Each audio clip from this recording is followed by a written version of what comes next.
ভীতি তাকওয়া নিয়ে আমরা রোজা অর্জন করেছি। বাংলাদেশের 300টা এমপি এরকম খোদা ভীতি কোরআন নিয়ে সংসদে যাবে ইনশাআল্লাহ। যদি আমরা এইটা নিশ্চিত করতে পারি, আফিয়ার মতো আমার ছোট বোনকে কোনো দর্শন করতে পারবে না। যদি কোরআনের একজন সৈনিককে পার্লামেন্টে পাঠাতে পারি, কোনোদিন রাষ্ট্রের টাকা চুরিয়ায় বিদেশে যাবে না। এই গুণে আমাদেরকে গুণান্বিত হবে, সেই জন্য হবে কোরআন, সেই জন্য রমজান। ঠিক কিনা বলেন? মানব জাতি শুধু মানুষ নয়, এই গোটা মানব জাতির জন্যই কল্যাণ হবে।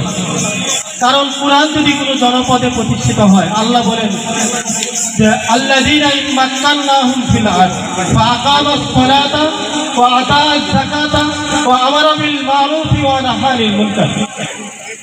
কোন জনপদে যদি মুত্তাকিরা ঈমানদাররা রাষ্ট্র ক্ষমতায় বসেন, তাহলে তারা প্রথমে 4টা কাজ করে।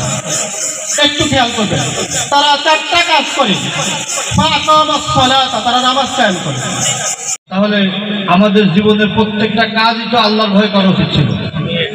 এই আল্লাহর ভয়ে প্রত্যেকটা কাজ করব, এটার নামই তাকওয়া।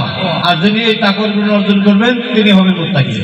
আমাদের জীবনে চলার পথে আমাদের যত কাজ আছে, আমরা শুধু নামাজ, রোজা, হজ, যাকাত, এর ভিতরেই ইসলাম সীমাবদ্ধ না। ইসলাম মানে আমাদের জীবনের 24টা ঘন্টা আমরা কি পথে ব্যয় করব, কোন পথে কি হুকুম, আল্লাহ কি বিধিবিধান, সেই পথে চলবো, সেটাই হলো ইসলাম।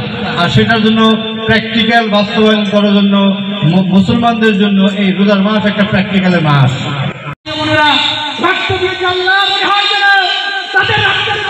কথা বলতেছি, আল্লাহ আপনি তাদেরকে শহীদ হিসেবে কবুল মঞ্জুর করে নিন।